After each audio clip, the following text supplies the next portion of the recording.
scientists, great mystery to man. And worth the miracle bird is a familiar expression. And yet a bird isn't really free at all. He rarely makes a flight without a definite purpose, and he has but one full-time to stay alive. Nature, however, lends a helping hand, and through life adventure, she's adapted the survival. Many species of water birds are migratory, like these gannets, who each year migrate island. 18 hours of daylight permit intensive fishing.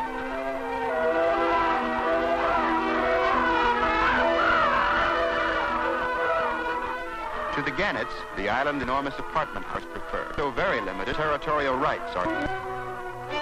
Fishing for constantly leaving and returning to the island. To make a landing in these crowded areas, the webbed feet as well as the wings combine for maximum braking efficiency.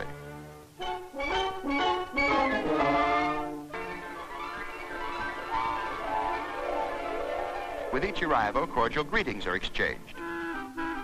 But to the question, was the fishing good? The answer is no. Actually, through these strange noddings and bobbings, the gannets communicate with each other and identify their mates.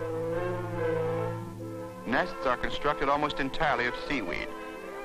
But there's such a shortage of even this material that the gannets often steal each other's nests when they're left unguarded. This particular thief was caught in the act, which naturally leads to some embarrassment.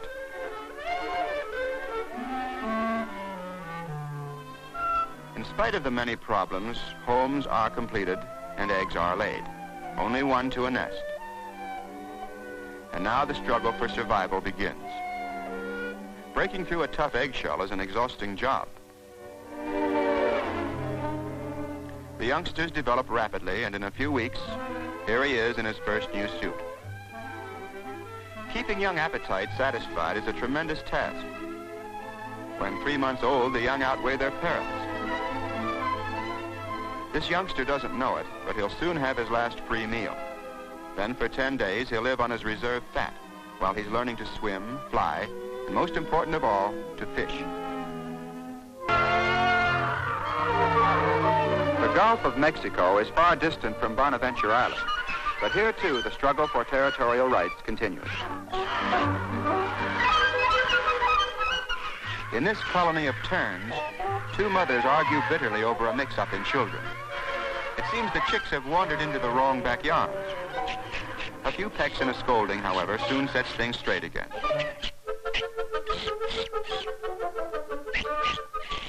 As an inducement to stay home and behave, one mother offers her youngster a tasty surprise.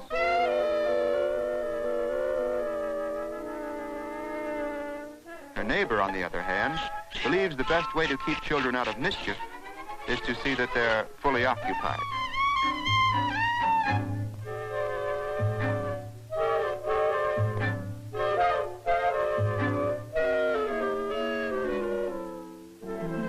This is a mated pair of fairy terns. To escape the nesting competition on the ground, this species long ago took to the bushes.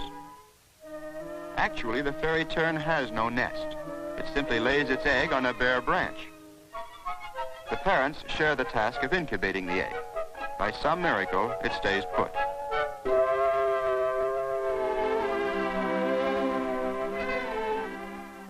Even more amazing is the tiny chick, who stays glued to his perilous perch until he's old enough to fly.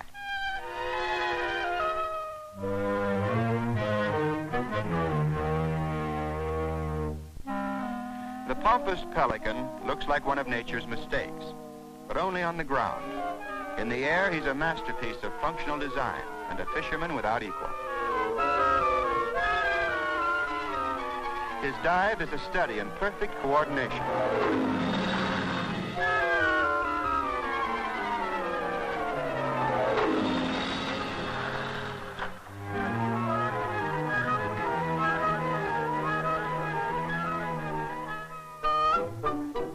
At lunchtime, the pelican's pouch serves as a bowl for fish chowder.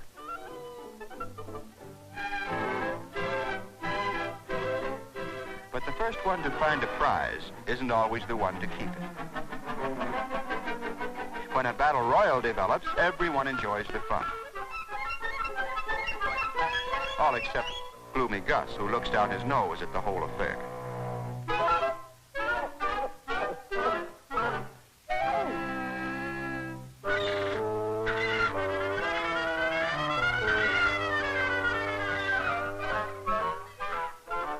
In spite of his size, the pelican is often annoyed by troublesome neighbors. The thieving gulls are a constant headache.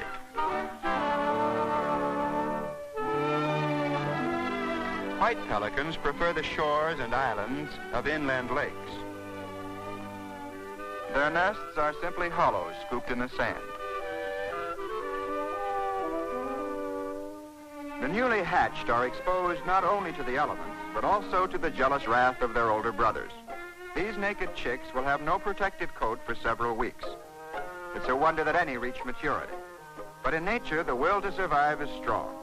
And what a pelican lacks in poise and grace, he more than makes up for in determination.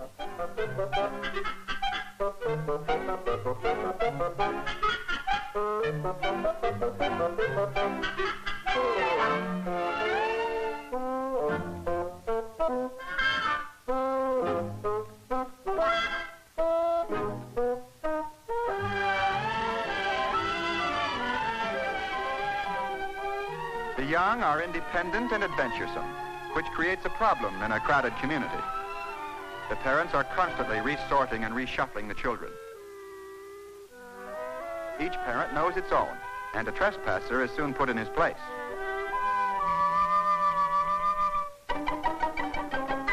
Food locker is a bit too far.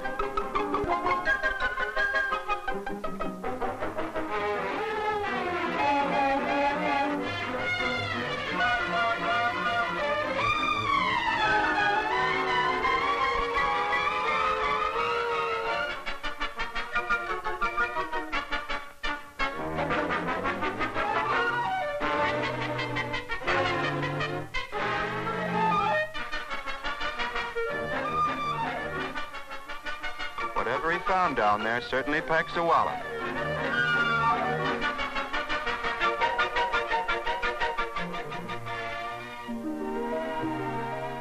To ensure the reproduction of her many children, nature devises many different forms of courtship. The male wood duck, for instance, in dazzling plumage, need only sit quietly to decoy his mate.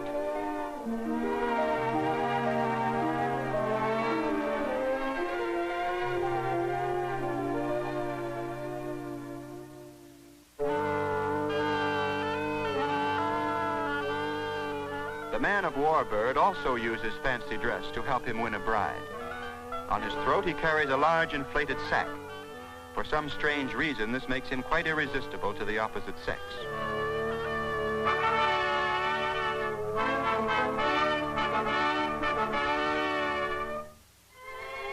When the family arrives and father becomes thoroughly domesticated, his ego is completely deflated.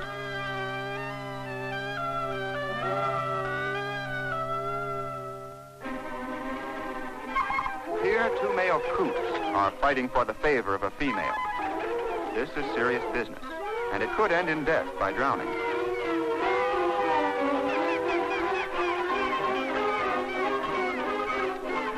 The heartless female doesn't care who wins the grim struggle. She just wants a quick decision and a mate. In fact, she's in such a hurry she leaves before the fighting is over to gather nesting material.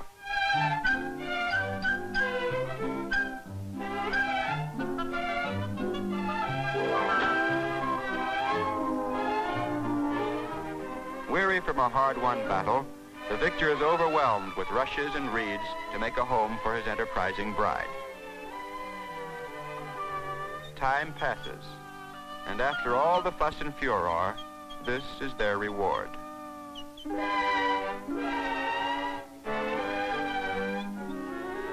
With the snowy egrets, the competition of courtship sometimes inspires strange antics.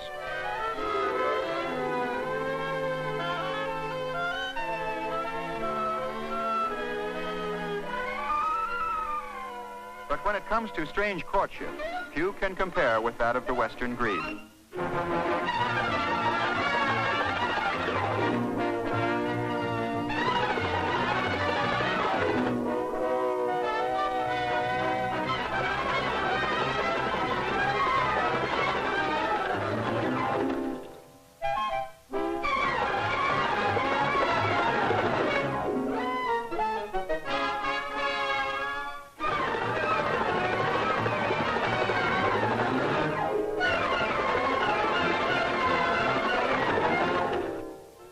peculiar ritual includes the gathering of moss for nest building. After the ball is over, the business of homemaking begins, but not until a raft of reeds has been built. Now the grebes floating home can ride the crest of the floods.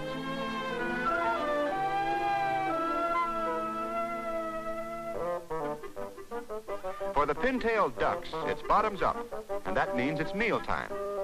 They live on what they can grub from the muddy bottom.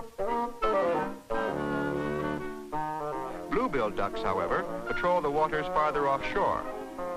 In the struggle for survival, food gathering is all important, and so nature adapts her birds to different diets and restricts them to separate feeding areas.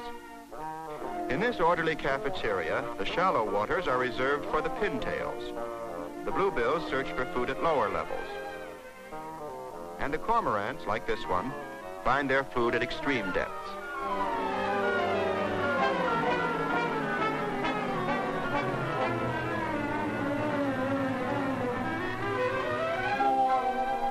If the bluebills discover something special, the good news travels fast.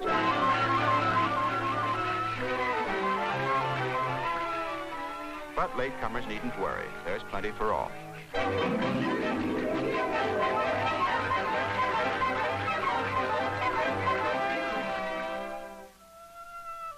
The purple gallinule finds its food among the water lilies, and these oversized feet supply balance and support for walking on the pads.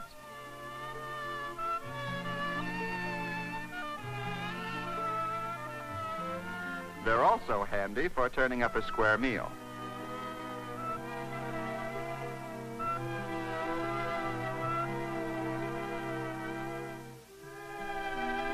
To meet the competitive problem of survival, nature has adapted beaks and bodies in many strange and interesting ways.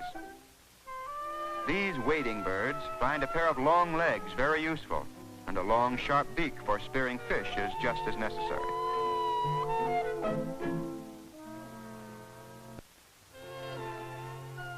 The beak of the black skimmer has been designed for a highly specialized job. Unlike most birds, the skimmer's lower jaw is fixed, while the upper mandible is hinged. With this unique equipment, the skimmer excels at surface fishing.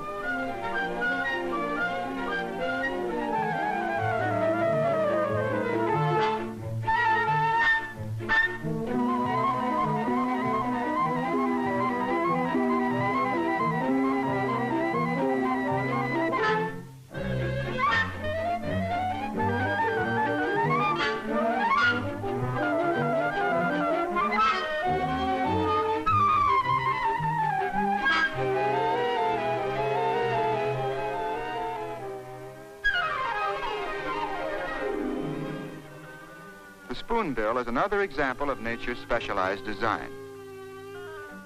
He feeds in waters patrolled by other wading birds, and yet he doesn't live on fish. His food consists of minute forms of sea life, which he must consume in great quantities. The broad, flat bill contains strainers, which separate the food from the water. His bill also comes in handy at nest building time.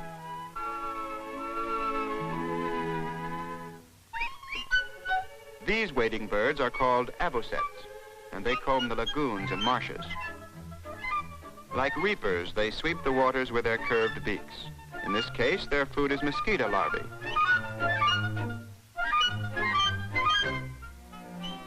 The curlew is a near relative of the avocet, yet her beak curves in the opposite direction for probing into mud and moss. She's a devoted mother and also a clever actress. Her specialty is the broken wing act, which she uses whenever danger is near. Disregarding her own safety, she pretends her wing is broken and lures the enemy far from her nest. Here, a mother killdeer senses that something's amiss. And no wonder. One of her brood has strayed from the nest, and there's a stranger in the skies directly overhead. She takes no chances. Leaving father in charge, she begins a search. The killdeer also uses the broken wing act. Keeping one eye peeled for the truant, she flutters and flaps pathetically. The wayward chick is found and sent scurrying home. while Mother continues her covering action. With the prodigal safe under Father's wing, everybody's happy.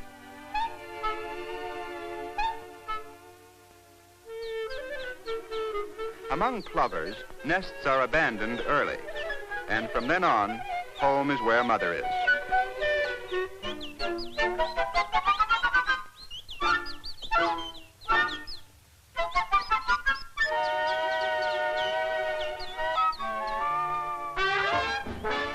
Mother Sandpiper, it seems, has rhythm.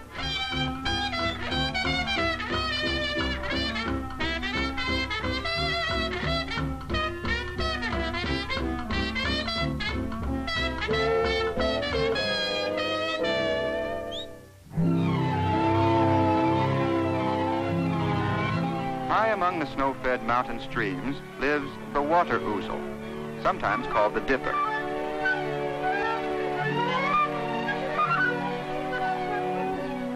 Only about the size of a robin, this is one of nature's strangest water birds. She neither dives nor swims, yet she can actually submerge and walk on the bottoms of streams. Here she finds tempting grubs and larvae for her young.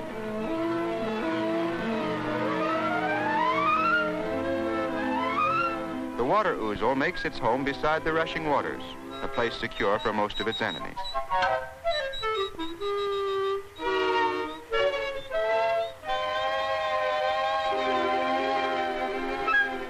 The young have no fear of the swift streams, and at a tender age they start to explore, even before they learn to fly. This youngster disregards the warning of his elders. Every dip increases his confidence. Suddenly, the current catches him. Like a leaf, he's swept away over the rushing cataract. Father tries to help, but there's nothing he can do.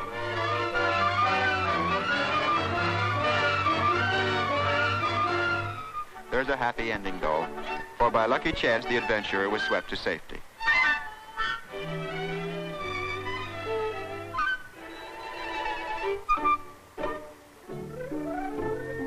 In the tropics, as in the mountains, nature displays her wonders and specialization.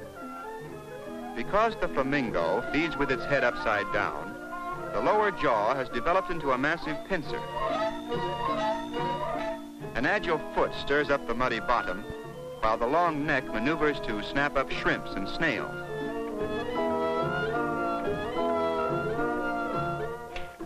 When it comes to an argument, that pliable neck can drive a point home. And at siesta time, there's always a place to rest a weary head. The flamingo is a skilled architect and uses its beak to shape a tall nest of mud.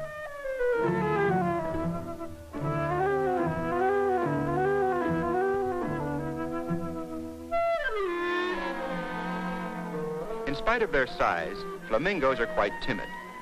The slightest outside disturbance will send the whole colony into headlong flight.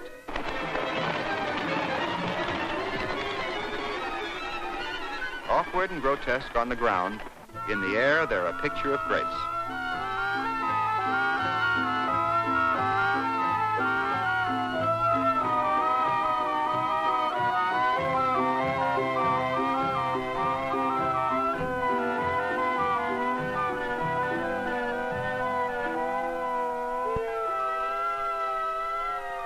Here's an odd sight. Looks like a cloud of birds against the blue sky. As a matter of fact, they are birds, but they're nesting on a small atoll in the Pacific. These are the black-footed albatross, or goonies as they're sometimes called. And this is a mated pair.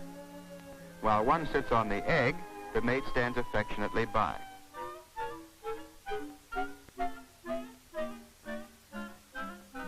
In other climates, eggs are carefully protected from the cold.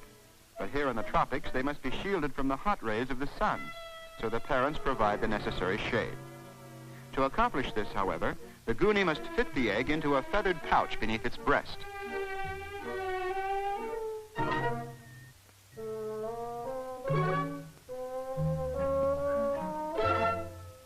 And So you see, sitting on a goonie egg isn't an easy task, even for a goonie. To each of her water birds, nature has given a design for living. These designs are many and intricate, full of color and beauty. And when they all blend together, they become a musical poem, a rhythmic, flowing rhapsody.